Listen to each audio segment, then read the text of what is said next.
अच्छा, जीडीपी की बात हो रही है, इकोनॉमी हमारी डोमेन चल रही है, तो अब जीडीपी जो होती है ये होती है ग्रॉस डोमेस्टिक प्रोडक्ट, यानी कि annual production of your country, national.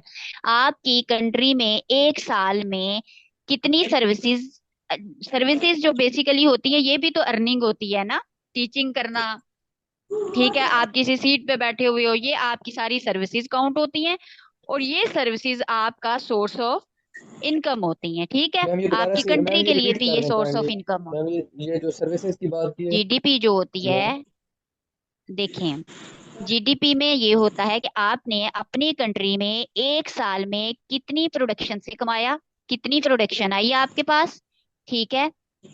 पूरे साल में आपके लोगों ने, आपकी इकोनॉमी ने जितना भी एक साल में कमाया है वो सारा आपका ग्रॉस डोमेस्टिक प्रोडक्ट में आता है, ठीक है।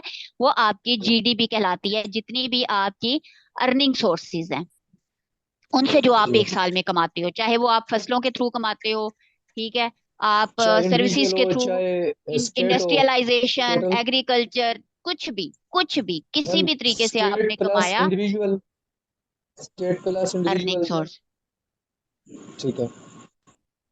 ठीक है। ये जी मैम। अब क्या होता है कि जीडीपी, और बेसिकली तो हमारी अर्निंग भी यही है, ठीक है। हमारी मैम यहाँ पे आपने सर्विसेज की बात की है। ठीक। कमेंट में क्या ये हो पूछा है गया। इन्होंने, मुझे समझ नहीं आई।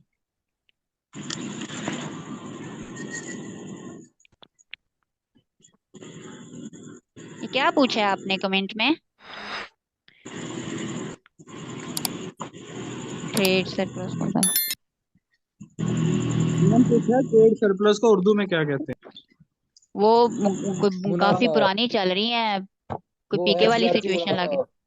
तिजारती अच्छा मुनाफा। जी, ठीक है। अब आपका ये होता है कि जो आपकी कंट्री ने एक साल में कमाया और जो उसने लगाया, इन दोनों को वही इंपोर्ट एक्सपोर्ट वाली कंडीशन के माइनस करके आप जो है अपना खसारा निकाल लोगे। फिर उसमें से अगर आपका डेट भी जा रहा है, कुछ आपका इंपोर्ट में चला गया, कुछ आपका डेट में चला गया, तो ये सारी चीजें फिर आपको एक डाउन साल की तरफ लेके जाती हैं, फाइनेंशियल क्राइसिस की तरफ लेके जाती हैं, और डिपेंडेंसी की तरफ लेके जाती हैं, कि फिर आप दूसरे कंट्रीज की तरफ देख रहे होते हो कि ये कंट्रीज जो है हमारी, हमें हेल्प कर दें, ठीक है। जैसे कि पाकिस्तान की सिचुएशन है, अब उसी जीडीपी में से आपके एक्सपेंस जाएंगे, उसी में से आपका जो है वो अर्निंग का और स्पेंडिंग का सारा रेशो आपकी उसी जीडीपी में से निकलता है।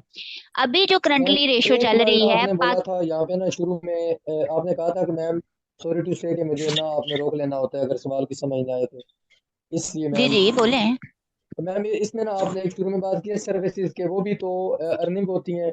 इस तरह की बात होती थी, उसकी समझ नहीं आई सर्विसेज का इसे सर्विसेज, जीडीपी अगर में। आप सर्विसेज दे रहे हैं तो वो भी आपकी जीडीपी का सोर्स होती हैं, ठीक है। For example ma'am. Gross domestic product जो है उसका हिस्सा होती हैं, ये ये भी कहना चाह रही थी कि अर्निंग आती है उनसे भी। ये भी तो ये अर्निंग का सारी ही है, चीजें जो ठीक है। है वो आपकी, हाँ, इकोनॉमिक इंडिकेटर्स में शामिल होती है ना, आपकी सर्विसेज होगी, आपका एग्रीकल्चर, फाइनेंस, मटेरियल हो गया, ये सारी चीजें आपकी जीडीपी में काउंट होती हैं, ग्रॉस डोमेस्टिक प्रोडक्ट में काउंट होती हैं, ठीक है। ठीक ठीक मैम। मैम सर्विसेज किस तरह से काउंट होंगी, इसको थोड़ा एक्सप्लेन करें ना। आप अगर टीचिंग कर रहे हैं, ठीक है, जी जी। या आप किसी को सर्विस प्रोवाइड कर रहे हैं, तो आपको अर्न कर रहे हैं, आप गवर्नमेंट एम्प्लॉय हैं, आप अर्न कर रहे हैं, और आप जो चीजें प्रोवाइड कर रहे हैं उसकी अर्निंग हो रही है, तो वो अर्निंग किस में शामिल होगी?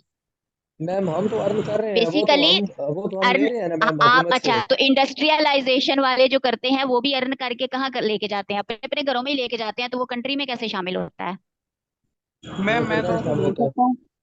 मैम इन्हें जी इस जी तरह देखिए से बोले समझ बोले। सिंपल सी लीजिएगा। बात है अगर आप कि इन्हें ये कह अगर देंगे ना कि अवाम खुशहाल मार्केट हो। वैल्यू, जिस भी चीज की मार्केट वैल्यू होगी ना विद इन कंट्री डोमेस्टिक हाँ के अंदर, तो मार्केट हाँ, वैल्यू सर्विसेज की भी हो सकती है, वो किसी चीज कमोडिटीज की भी हो सकती है। जिस जो चीज जो है वो कमोडिटीज की। मार्केट वैल्यू रखती है ना सर, वो विद इन द बाउंड्री होगी तो जीडीपी है। अगर बाउंड्री से मतलब इंटरनेशनल सतह पे होगी, जो बाहर से पैसे आते हैं वो जीएनपी में होगी। जो विद इन डोमेस्टिक होगी वो जीडीपी होगी।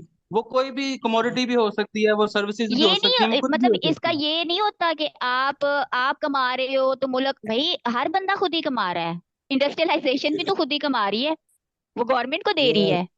हमारे जी जहन में जी, ये मैं बैठना वही वैल्यूज शुरू बता हुआ रहा कि काउंट हूँ। हम होती तो हैं। उनसे इनमें समझ उल्टा ले इसी रहे तरह हैं से आएगी, हुकूमत से, अगर तो ये हुकूमत पे बताते बोझ हैं हम कि है। जिसकी को मार्केट वैल्यू है ना, वो उसमें काउंट हम्म। होगी बस। वो बेशक सर्विसेज की हैं, लेकिन वो जो बेशक गुड्स की हैं, जिसकी। भाई देखें, आप पाकिस्तान से आपको मैं एक कमा के सिंपल पाकिस्तान में डोमेन में ही ले जा रहे बताती हैं हूँ। ना, बाहर तो नहीं लेकर जा रहे। पाकिस्तान को, पाकिस्तान के बच्चों को पढ़ा रहे हो, फॉर एग्जाम्पल टीचर हो, पाकिस्तान के बच्चों को पढ़ा रहे हो, वेलबींग के काम आ रहे हो, जी बिल्कुल तो ma'am. Everything about a country's wellbeing is counted as a GDP. Okay ma'am. ठीक है, असल अब में समझ आ सर्विसेज गई जो होती आपको? है ना, जो डॉक्टर होते हैं, मैम वकील होते हैं, टीचर होते हैं, ये सारे सर्विसेज ही दे रहे होते हैं। इसके बदले में वो पैसे हम्म। लेते हैं, वो उसमें जीडीपी में काउंट होती और है। अभी आपको उसकी पता है, मार्केट अभी वैल्यू है करंट ना, जो आप रेशो किसी को दे में, रहे हैं। अभी जो करंट रेशो आई है, उसमें जो इमर्जिंग जीडीपी का एक मेजर सोर्स आया है ना, वो हमारा सर्विसेज का आया है। पहले एग्रीकल्चर होता था कि हमारा 20 to 25% एग्रीकल्चर जीडीपी में शो करवाता था कि इतने परसेंटेज जो है हमारी एग्रीकल्चर जो है वो हमें अर्निंग दे रही है। अब अभी रिसेंट जो आया है, उसमें आपकी सर्विसेज ने ज्यादा काम किया है। जी, अब मैम ये प्रॉपर्टी डीलर ये होते हैं, जीडीपी वो का क्या मेजर करते हैं? पार्ट। यही काम कर रहे होते हैं ना। प्रॉपर्टी डीलर है, वो जी। सिर्फ आपको घर किसी का होता है दिखा देता है, वो अपने पैसे ले लेता है। वो हम्म। किस चीज के पैसे लेता है? वो सर्विसेज होते हैं, वो उसकी सर्विसेज सर्विसेज के की पैसे लेता है। मार्केट वैल्यू है, वही आपने काउंट करनी है लेकिन इसके अंदर। बेसिकली तो आपकी इकोनॉमिकल जो एक्टिविटीज तो इकोनॉमी की हो रही है ना, विद इन कंट्री हो रही हैं। मैम तो अब मुझे लगता है आपको समझ एक आ गई होगी। मैम छोटी सी हम्म, एक रिक्वेस्ट है। मैम लोग समझते हैं कि हमारा जो एग्रीकल्चरल मामलात हैं वो ही सिर्फ हम्म। वो इकोनॉमी है। नहीं, जी। अक्सर इकोनॉमी जो का लोग ये मेजर समझते हैं पार्ट। देखें, मेजर पार्ट, इकोनॉमी का जो तो अभी हम पाकिस्तान के हर लोग हैं जो ना, हमें अग्रेरियन कंट्री बोला जाता है। क्यों? क्योंकि हमारे पास जो फर्टाइल लैंड है, हमारी लैंड जो है वो एग्रीकल्चरल है। और कुछ एक डेकेड पीछे जाएं तो हमारे जो मेजर सोर्स था, मेजर हमारी जो लेबर थी, वो एग्रीकल्चर से बिलोंग करती थी। ठीक है, सर्विसेज बहुत कम थी, पढ़े लिखे लोग बहुत कम थे, तो सारे क्या करते थे, अपनी जो भी उनके पास लैंड थी उसको काश्त किया। उससे हमारी, हम एग्रेरियन कंट्री है, ठीक है, हमारे पास फर्टाइल लैंड है, हम अपनी काश्तकारी करते थे, कपास हमारी होती थी, चावल होते थे, गन्ना होता था, ये सारी चीजें होती थी। लेकिन अब क्या हुआ है, अब लोगों ने, अभी गांव का अगर ट्रेंड भी देखो ना आप लोग, तो लोगों ने लेबर की तरफ मूव करना शुरू कर दिया है, शहरों की तरफ। वो कहते हैं पूरा 6 महीने लगा के हमें एक फसल आती है। और अभी गंदम के लिए किसान क्यों रो रहे हैं? उन्होंने पूरे 6 महीने लगाए हैं। और आपको पता है गंदम का रेट क्या है? आपका एक बाईस किलो सौ तीस गोश्त सौ उससे ज्यादा महंगा है। मैं मतलब आप एक किलो मेरा गंदम के बदले में 1 किलो गोश्त नहीं खरीद सकते। ये आपकी जो है ना, अभी किसानों के हालात हमारी चल रहे हैं। एग्रीकल्चर बहुत खसारे में चल रही है मैम, ये स्पेशली चीज जो तो, हमारे अब वो वेजिट एग्रीकल्चरल जो एक ट्रेंड था ना हमारा कि 25 to 30% हम एग्रीकल्चर का देते थे, वो अब नहीं देते। ठीक है, अब वो क्या हो गया, अब लोगों ने क्या किया, कॉलोनीज काटनी शुरू कर दी हैं। उन्हें पता है कि हाउसिंग सोसाइटी ज्यादा पैसे दे रही है, एक प्लॉट ज्यादा महंगा बिक रहा है, बजाय इसके कि 1 एकड़ आप काट की जमीन बेचो। ठीक है, तो ये इस वजह से ट्रेंड शिफ्ट हुआ है। ट्रेंड शिफ्ट हो गया है, तो लोग क्या कर रहे हैं, वो डेली वेजर्स बनना शुरू हो गए हैं। वो कहते हैं कि डेली कमा लो, कम से कम कुछ हजार पैसे तो आएंगे। अब इसमें 6 महीने वेट भी करो, और 6 महीने के बाद जो फसल आती है, उस जो पैसे आते हैं वो सिर्फ उसी फसल पे लगते हैं, बल्कि किसानों को कर्जा उठा के लगाना पड़ता है। बहरहाल हम आउट ऑफ द डोमेन जा रहे हैं, बात उस पे आते हैं। अच्छा जी, एक्सपोर्ट्स हो गई हमारी, इंपोर्ट्स हो गई, फिर मैंने डेट क्राइसिस आपको बता दिया, ट्रेड डेफिसिट बता दिया। फिर ये सारे बेसिक इंडिकेटर्स ऑफ इनकम ही है, यानी कि इंडस्ट्रियलाइजेशन हमें इनकम देती है, एग्रीकल्चर, सर्विसेज। ठीक है, फिर आपका जो है वो टूरिज्म, एक टाइम होता था हमारा टूरिज्म बड़ा हाई पे जा रहा था, वो हमारे पास इतने अच्छे अच्छे ट्रेडिशनल हैं, हमारे पास रिलीजियस प्लेसेस हैं जिनसे हमें अच्छी आमदनी होती थी। अब खैर वो थोड़ा डाउनफॉल में जा रहा है, लेकिन ये भी एक सोर्स था। फिर आपके पास नेचुरल रिसोर्सेज थे, जिनको यूटिलाइज करके या जिनके ऊपर आप एफडीआई गेन करते थे, कि फॉरेन डायरेक्ट इन्वेस्टमेंट आती थी, लोग आपकी कंट्री में आके इन्वेस्ट करना चाहते थे, जैसे सी पैक आया। तो इस तरह की अपॉर्चुनिटीज आपकी कंट्री के लिए जो है वो बेनिफिशरीज होती हैं, अपॉर्चुनिटीज होती हैं आपकी इकोनॉमिक सेंटर को बेहतर बनाने के लिए। अब इफेक्टिंग सेक्टर पे आते हैं कि हर्डल कौन कौन सी हैं, कौन कौन सी ऐसी चीजें हैं जो हमारी करंट सिचुएशन में हमारी इकोनॉमी को डाउनफॉल में लेके जा रही हैं। तो सबसे मेजर चीज आती है हमारी कौन सी भला? पॉलिटिक्स। अब देखें, एक कंट्री है, उसकी पॉलिटिकल कंडीशन ही ऐसी है कि उसका कोई भी बंदा सुकून से घर में नहीं बैठा हुआ, उसके लीडर्स आपस में लड़ी जा रहे हैं। ठीक है, अपोजिशन पॉलिटिकल की और इंस्टेबिलिटी है। गवर्नमेंट की। पॉलिटिकल इंस्टेबिलिटी इस पीक की है कि आपको आपका बेसिक राइट्स की सेफ्टी नहीं है, ह्यूमन राइट्स की सेफ्टी नहीं है। तो जिस कंट्री में हुकूमतें आपस में लड़ने में मसरूफ हैं या एक दूसरे को इल्जाम देने में मसरूफ हैं, वो इकोनॉमी पे क्या ध्यान देंगी या इकोनॉमी को किस तरह से वो फ्लरिश करेंगी, ठीक है। तो सबसे मेजर जो डाउनफॉल और हर्डल हर्डल का एक मेजर काज है वो आपकी पॉलिटिकल इंस्टेबिलिटी है, ठीक है। पॉलिटिकल इंस्टेबिलिटी के हम डोमेन अलग से पढ़ेंगे कि इसके मेजर फैक्टर्स क्या है, ये होती कैसे है और कैसे आती है, ये हमारी नेक्स्ट लेक्चर की डोमेन है। फिर हमारी सोसाइटीज में अगर हम जाएं तो हमारी सोसाइटीज में सबसे मेजर काज कौन सा है जो इकोनॉमी के लिए हर्डल बन सकता है? Illiteracy, corruption. ठीक हो गया। फिर इकोनॉमिक रिलेशंस हमारे कैसे हैं? डिपेंडेंसी वाले हैं, हम किसी को कुछ दे नहीं सकते, सिर्फ ले ही सकते हैं, ठीक है। तो ये चीजें जो है ये हमारी इकोनॉमी के लिए वो हर्डल्स हैं जो हमें डेवलपिंग से ऊपर नहीं जाने दे रही, और हमारा हर साल का बजट जो है वो डेफिसिट में आता है। आप लोग माइक पे पूछ लिया करें, जब मैं पढ़ा रही होती हूँ मैं कमेंट सेक्शन नहीं देखती, और ये कमेंट वाले भी कुछ पिछली डोमेन पे बात कर रहे होते हैं। अच्छा जी, अभी जो मैंने जितनी भी आपको एक सिचुएशन बताई थी इकोनॉमी की, वो बेसिकली हमारी हर्डल्स थी। कौन सी? इम्पोर्टेड इंफ्रास्ट्रक्चर, मैंने आपको बताया था कि हमारे पास इंफ्रास्ट्रक्चर नहीं है, हमें बाहर से चीजें इंपोर्ट करनी पड़ती हैं जो कि डॉलर्स में या हाई रेट ऑफ करेंसी पे मिलती हैं, हमारी करेंसी जो है वो डेप्रिसिएशन में जा रही है। फिर लो ह्यूमन कैपिटल है, ठीक है। फिर राइजिंग इन इक्वेलिटी है, अभी आपने देखा होगा एथनिसिटी और सेक्टेरियनिज्म किस पीक पे जा रहा है आपकी कंट्री का, ठीक है। बलोच, सिंधी, पंजाबी, ये जो एक कॉन्फ्लिक्ट चल रहा है ये भी तो आपका एक डैमेज है, आपका एक ऐसा फैक्टर है जो आपकी कंट्री को उस मेजर फैक्टर से हटा के दूसरी तरफ आपकी तवज्जो लेके जा रहा है, जिसमें आप इकोनॉमी का सोचने की बजाय आपस में एक दूसरे की जान माल की हिफाजत के पीछे पड़े हुए हैं। करेंसी डेप्रिसिएशन है, वही मैंने बताया, 280 रेट है हमारा डॉलर के अकॉर्डिंग। तो अगर कोई चीज लेनी है तो ये समझे कि हमने 280 देने हैं, तो उनकी 1 रुपए की चीज लेनी है जो उनका 1 डॉलर है, ठीक है। इनफेक्टिव पॉलिसीज हैं हमारी, अगर हमने कोई पॉलिसीज दी भी हैं, अव्वल तो पॉलिसीज ऐसी बनती हैं कि इकोनॉमी जो इकोनॉमिक सेक्टर है वहां पे कोई जो है आपका एजुकेशन का स्पेशलिस्ट बैठा होगा, आपको नजर आएगा अगर आप ध्यान देंगे तो। अगर आपकी कोई आईटी मिनिस्ट्री है तो वहां पे आपको किसी दूसरे शोबे का कोई लॉयर बैठा नजर आ जाएगा। आपकी एजुकेशन में कोई इकोनॉमी की डिग्री लेके बैठा हुआ, कोई भी स्पेशलिस्ट अपनी सही जगह पे काम नहीं कर रहा।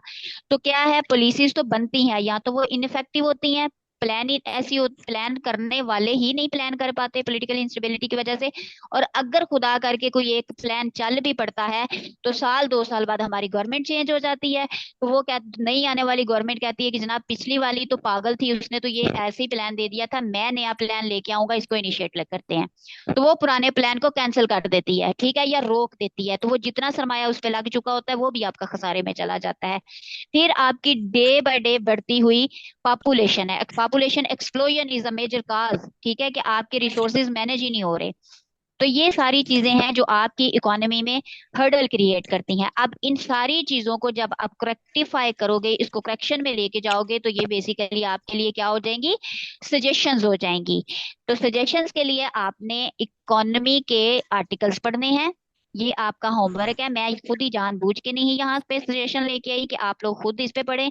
आज का और कल का, कल क्लास नहीं होगी, परसों क्लास होगी, आपने इकोनॉमी के हर हर चीज को देखना है। और मेजर चीजें कुछ होमवर्क नोट कर लें, आप लोग लिख लें। एक्सपोर्ट रेट क्या है अभी करंट हमारा, क्या रेशो चल रही है, एक्सपोर्ट्स कितनी है, ठीक है, परसेंटेज क्या है उसकी। फिर आपने इंपोर्ट परसेंटेज देखनी है कि क्या चल रही है, ट्रेड डेफिसिट देखना है कि अभी कितने खसारे में हम लोग चल रहे हैं, डेट रेशो देखनी है कि अभी हमारा डेट क्या है। फिर ये सारी चीजें कंसिक्वेंसेस क्या बनते हैं, जब ये मैंने आपको बता दिया कि इकोनॉमी आवाज की कट ये आवाज कट रही थी इकोनॉमी की, मैडम आप। अब आ रही है, यस आवाज यस आ रही यस है? आ रही है, दोबारा बता। आ रही है मैम। जी अच्छा अब आ रही देखें, है, बता आपने दें। आपने एक्सपोर्ट्स 2025 की एक्सपोर्ट्स रेशो देखनी है, एक्सपोर्ट रेट क्या चल रहा है, इंपोर्ट रेट क्या है अभी हमारा, हमारा ट्रेड डेफिसिट कितना है, हमारी जीडीपी ग्रोथ रेट कितनी है, यानी कि ग्रोस डोमेस्टिक प्रोडक्ट की क्या परसेंटेज अभी चल रही है। ऑलमोस्ट 3% जो है ना वो आईएमएफ की रिपोर्ट है। ठीक है। फिर अभी मैंने आपको बताया, इकोनॉमी बताई, उसके बेसिक पिलर्स बताए, फिर मैंने उसमें आने वाली हर्डल्स बताई और उसकी अपॉर्चुनिटीज मैम बता दी। 1.5 चल रही है आजकल। नहीं, वो अभी जो 2025 का एडिशन हुआ है वो है, लेकिन एज ए होल आपकी 3% 2024 टू 2025 जो आपका रेशो आया है वो 3% इंक्रीज आया है। ठीक है, 3% मैम है जो रियल थी ना, ऑल जो ओवर। रियल थी वो यही थी 1.5, और आईएमएफ ने जो बताई है वो, जो आप बता रही हैं वो आपको वही है। आपको जी मुझे भी पता है, अभी 1 पॉइंट थी और जब जीरो पे थी तभी ये लोग बता रहे थे, लेकिन हमें चूंकि डाटा लेना है आईएमएफ का, वर्ल्ड बैंक का, तो हमें यही कंसीडर करनी है जो वो बता रहे हैं। ठीक है।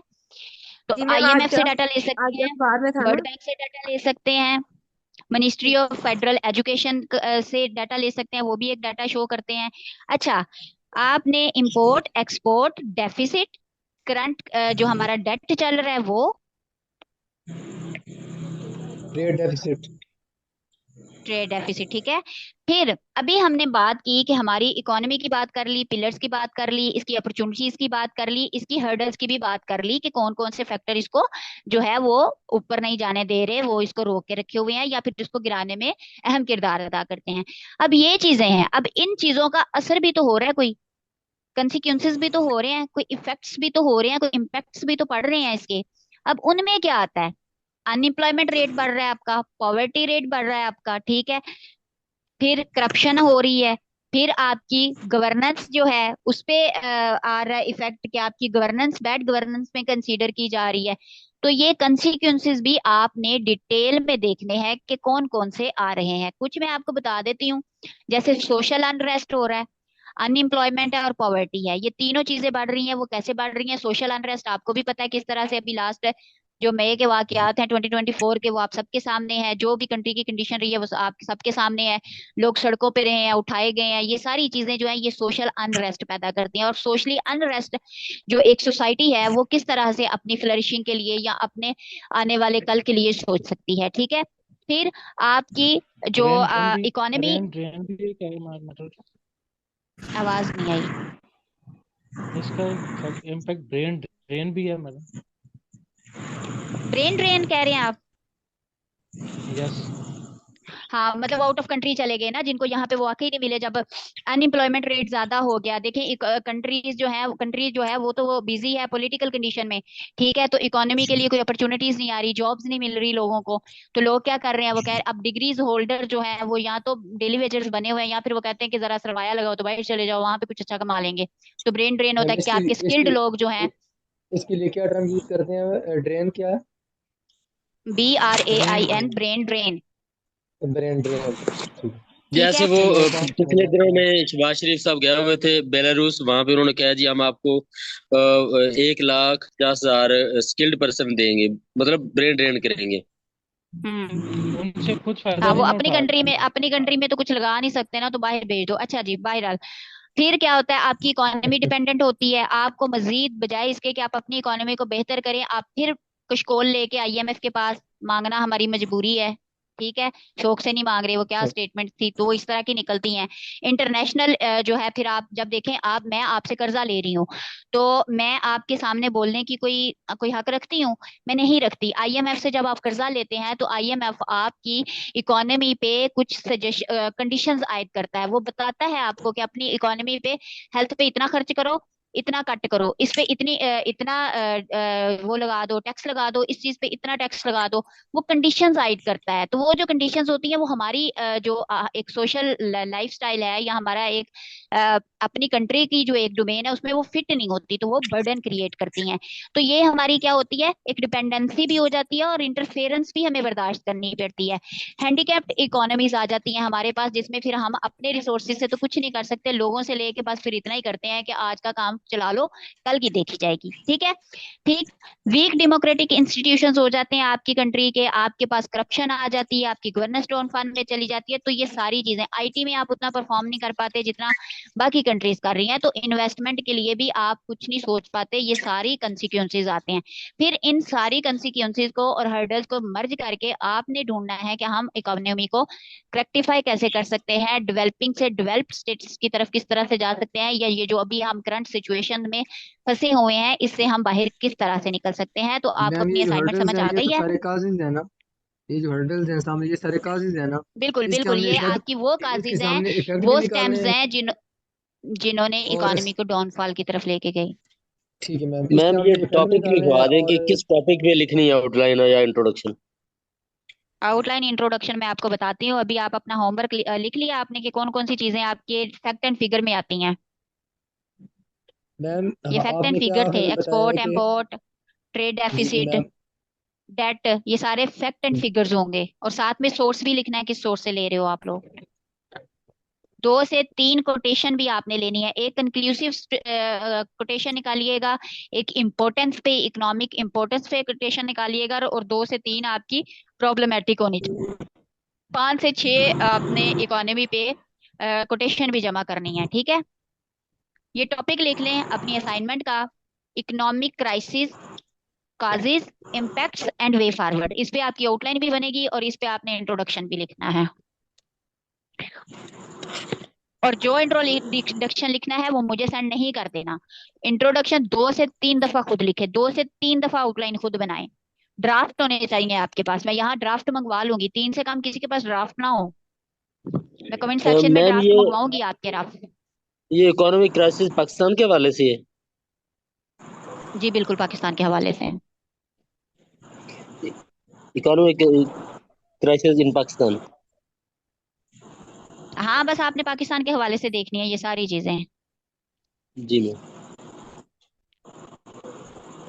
मैम ये जो आपने काजेज बताए हैं सारे, इसमें से हमने इफेक्ट भी खुद निकालने हैं, इसके इम्पैक्ट्स और इसकी तजावीज जो है नहीं, अभी सोल्यूशन वो मैंने भी देने हैं। आपको एक पूरी, मेरी बात सुने, अभी मैंने आपको ना एक पूरी डोमेन समझाई है। कौन सी डोमेन समझाई है मैंने आपको? पहले तो बेसिक पिलर्स बताए हैं, ठीक है। जी मैम।